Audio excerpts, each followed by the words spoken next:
हाँ जी दोस्तों, क्या हाल चाल। चलिए, तो चैप्टर 6 तक का हमने मेजर पोर्शन जो था वो हमने खत्म कर लिया है। नाउ चैप्टर 7 की बात होगी इस वीडियो और इसके साथ आगे तक। अब आपको ये चीज पता होगा, मैं उसको भी आपने अगर देखा हो इसके बारे में, थोड़ा सा इसके पन्ने पलटे होंगे तो आपको पता होगा कि चैप्टर 7 जो है वो हमारे पूरे के पूरे 10 चैप्टरों में से सबसे बड़ा चैप्टर है, सबसे लेंदी चैप्टर है। ऐसा कह सकते हैं, सबसे लेंदी चैप्टर है in terms of content as well as in terms of sections. इस एक लौते चैप्टर के अंदर आपको पता है 35 सेक्शन है जो कवर होते हैं, और हर एक सेक्शन जो यहाँ पे उसकी एक इंपॉर्टेंस है। ऐसा नहीं है कि कुछ इग्नोर करने वाले सेक्शन हैं एक आधा को छोड़ के।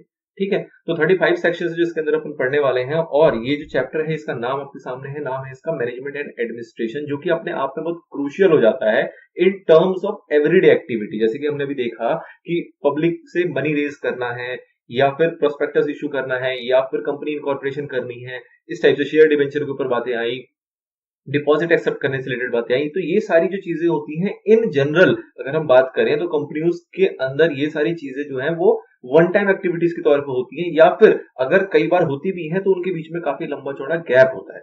बट जो मैनेजमेंट या एडमिनिस्ट्रेशन के कंटेंट यहाँ पे आएंगे, ये वो है जो कि हर साल होती है, मतलब ईयरली बेसिस पे करना होता है। And this is the regular work for the companies and their workers. जो भी कंपनी के लोग हैं, जो भी शेयर होल्डर्स हैं, जो भी डायरेक्टर्स हैं, उनके लिए जो ये एक्टिविटी, ये पूरा पूरा चैप्टर है, ये अपने आप रूटीन एक्टिविटी का पार्ट है, जिसके अंदर बहुत सारी टाइम लिमिट्स दी हुई हैं, और जो उस टाइम फ्रेम के अंदर करना कंपल्सरली होता है, हर किसी को करना है, चाहे वो एनुअली बेसिस पे हो या फिर एक एनुअल के अंदर वो बहुत बार रिपीट हो जाए। तो अपने आप में इसलिए ये एक इंपॉर्टेंट प्लेस रखता है। जब आप प्रैक्टिकली काम करेंगे तो इसको आपको सबसे ज्यादा रिलेट करना पड़ता है अपने रियल लाइफ के अंदर। ठीक है, तो इस वाले के अंदर थोड़ा सा इसका इंट्रोडक्शन देखेंगे, क्या कुछ सेक्शन है, किस चीज के ऊपर ये चैप्टर है, किस तरीके से इसका फ्रेमवर्क है, एंड फिर फर्दर नेक्स्ट वीडियो से आपका इसके ऊपर के रियल कंटेंट आपके आने शुरू हो जाएंगे। बट ये जानना आपको जरूरी है पहले कि किस तरीके से इसको हम कवर करने वाले हैं, क्योंकि ये काफी सारी वीडियोस के पार्ट में जाएगा ऑब्वियसली, क्योंकि ये बड़ा एरिया है अपने आप में। चलिए, तो चैप्टर का नाम आपने देखा मैनेजमेंट एंड एडमिनिस्ट्रेशन। अब इसकी बात करें तो ऑब्वियसली बात है क्या है, इसकी जरूरत क्यों है ये चैप्टर। तो एक जनरल सेंस आपको पता होगा कि शेयर होल्डर्स होते हैं जो कि पैसा लगाते हैं कंपनी के अंदर, बट जो कंपनी के अफेयर्स के अंदर डील करते हैं, प्रैक्टिकली जो कंपनी की सारी एक्टिविटीज को मैनेज करते हैं, वो होते हैं हमारे board of directors. In short आप बोर्ड कह के चलते हैं उसको। तो ये जो बोर्ड ऑफ डायरेक्टर्स हैं, जो सारी मैनेजमेंट, सारी एक्टिविटीज को मैनेज कर रहे हैं, सारी चीजों के ऊपर परफॉर्म कर रहे होते हैं, रियल टाइम में फेस कर रहे होते हैं सारी चीजों को, वो सारी चीजें जो की जाती है वो ऑब्वियसली बात है कैसे करेंगे, within the powers allotted to them. उनको जो भी पावर्स दी गई है, जो भी उनको रेस्ट्रिक्शंस बताई हुई हैं, जो भी उनको पैरामीटर्स दिए जाते हैं, जो भी वो उनको in general normal course of business के अंदर मिलते हैं, उसके अकॉर्डिंग वो सारी चीजों को परफॉर्म कर रहे होते हैं। कई चीजें ऐसी होती है जो आपने देखा है कि पावर्स के बियॉन्ड जाके भी डायरेक्टर्स वगैरह परफॉर्म कर देते हैं, कुछ अगर नेसेसिटी उनको लगती है तो उस केस में हम देखा है हमने क्या कि शेयर होल्डर्स के पास पावर होता है कि वो उसको रेटिफाई कर सकते हैं, मतलब कि उसको कह सकते हैं कि चलो जी तुमने कर दिया एंड दिस इज नेसेसरी या फिर एसेंशियल फॉर द बिजनेस, तो इस वजह से कोई दिक्कत नहीं, इसको अप्रूवल मिल जाता है। इस टाइप की एक्टिविटीज भी कई सारी होती हैं, कई सारी ऐसी होती है जिसको नहीं मिलता, वो अलग चीज है। तो थिंग इसकी वो जो अपने पावर के अंदर काम कर रहे हैं, वो पावर के अंदर काम करने की बातें कैसे होती हैं, कहां से आती हैं,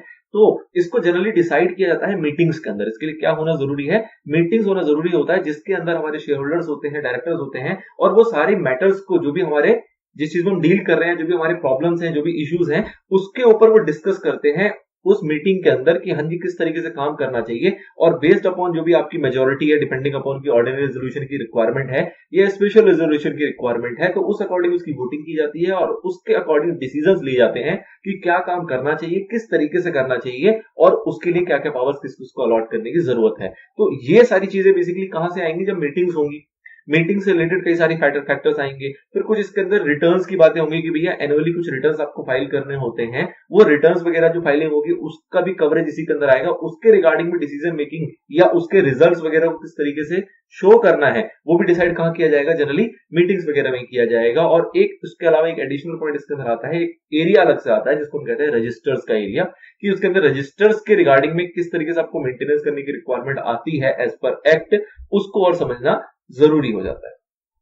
तो बात करते हैं इसके अंदर, सेक्शन नंबर आपका 88 से शुरू होगा और 122 तक जाएगा, मतलब मोटा मोटा 35 सेक्शंस का ये एरिया है। स्टार्टिंग के कुछ सेक्शंस जो है वो रजिस्टर के ऊपर है, फिर कुछ सेक्शंस आएगा रिटर्न्स के ऊपर, फिर कुछ सेक्शन आएगा आपका मीटिंग के ऊपर, और फिर कुछ सेक्शंस आएंगे प्री रिक्विजिट्स ऑफ मीटिंग्स, मतलब मीटिंग करने से पहले आपको क्या क्या चीजें पता होना जरूरी है, क्या क्या चीजों की रिक्वायरमेंट होती है किसी भी मीटिंग को कंडक्ट कराने से पहले। तो जनरली ये 4 फैक्टर्स हैं जिसके ऊपर ये घिरा हुआ है। तो इसके स्ट्रक्चर को आपके मॉड्यूल में इस तरीके से बताया गया है, पहला स्ट्रक्चर है जो कि बात करेगा रजिस्टर्स का, जो कि 88 से आपका 91 तक चलेगा और एक 95 सेक्शन भी आ जाता है। एनुअल रिटर्न है जो 92 से 94 का एरिया कवर करेगा।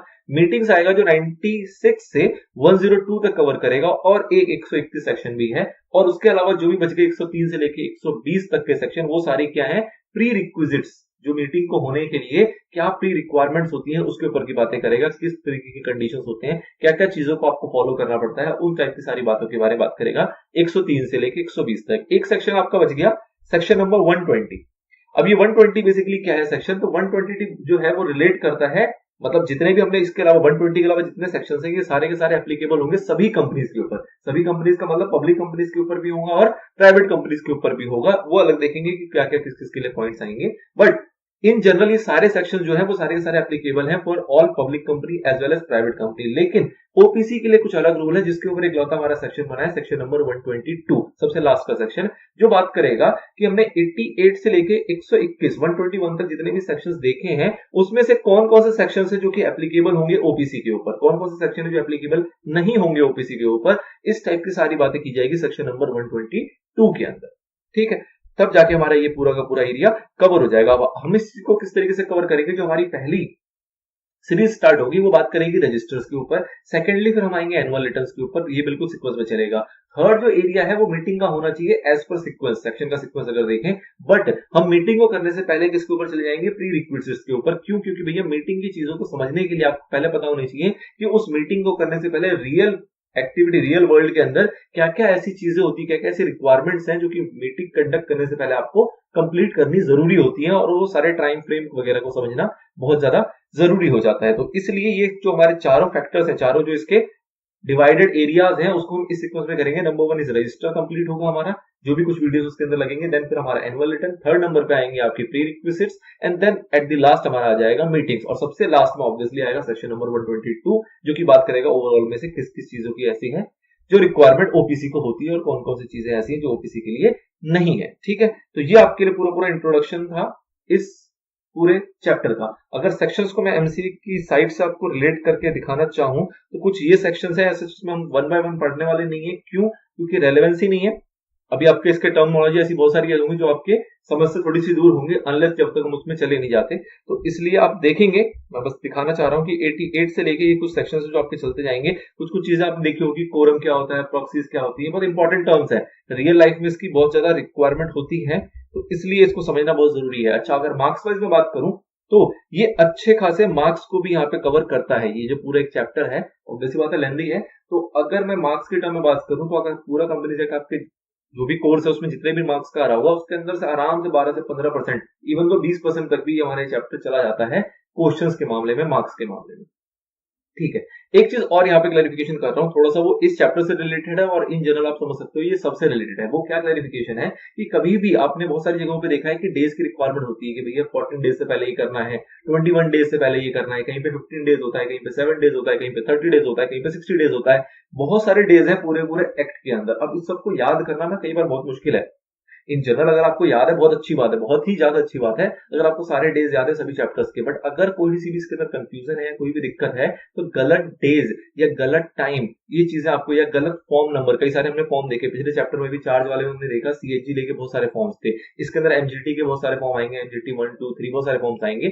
द थिंग इज कि कभी भी अगर आपको फॉर्म याद नहीं है, कभी भी अगर आपको टाइम लिमिट्स याद नहीं है, कभी भी आपको डेज याद नहीं है तो गलत कोट नहीं करना है। अगर थोड़ी सी भी कंफ्यूजन है तो ऐसा नहीं तुक्का मार के कोई भी आ गए, गलत कोट होगा, बहुत नेगेटिव इंप्रेशन जाता है।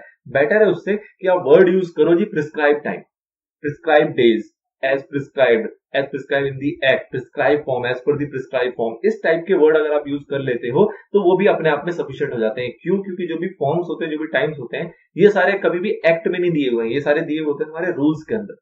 जो हमारे कंपनी रूल्स 2014 है, अलग अलग चैप्टर्स के अलग अलग रूल्स हैं, उन रूल्स के अंदर ये सारे टाइम लिमिट्स वगैरह दी होती है, ये सारे एक्ट का पार्ट नहीं होता। एक्ट में तो हमेशा ये लिखा होता है एज मे बी प्रिस्क्राइब या as prescribe in the rule. तो इसी तरीके के वर्ड अगर आप भी यूज कर लेते हो अपने एग्जाम के अंदर तो वो कोई भी नेगेटिव इंप्रेशन नहीं देता और वो कम से कम मार्क्स कटने की ओर नहीं लेके जाता, आपका आंसर अपने आप में कंप्लीट माना जाएगा। तो इस चीज को ध्यान रखना है, not only this chapter but in any chapter of companies act आपको इस चीज का अगर यूज करते हो, वो बच्चे बहुत ज्यादा अच्छे हैं, बहुत ज्यादा टैलेंटेड है, जिनको याद है, और याद है तो ऑब्वियसली बात है कोट करके वो तो बिल्कुल हो गया एकदम शाना लेवल। बट इन केस अगर याद नहीं है तो उससे कोई उदास होने की दिक्कत नहीं है, आप प्रिस्क्राइब वर्ड से भी अपना काम चला सकते हो, अपने आंसर को कंप्लीट कर सकते हो। चलिए, तो this is all about the introduction. अब बात करेंगे हम रजिस्टर्स से अपने नेक्स्ट पार्ट के अंदर।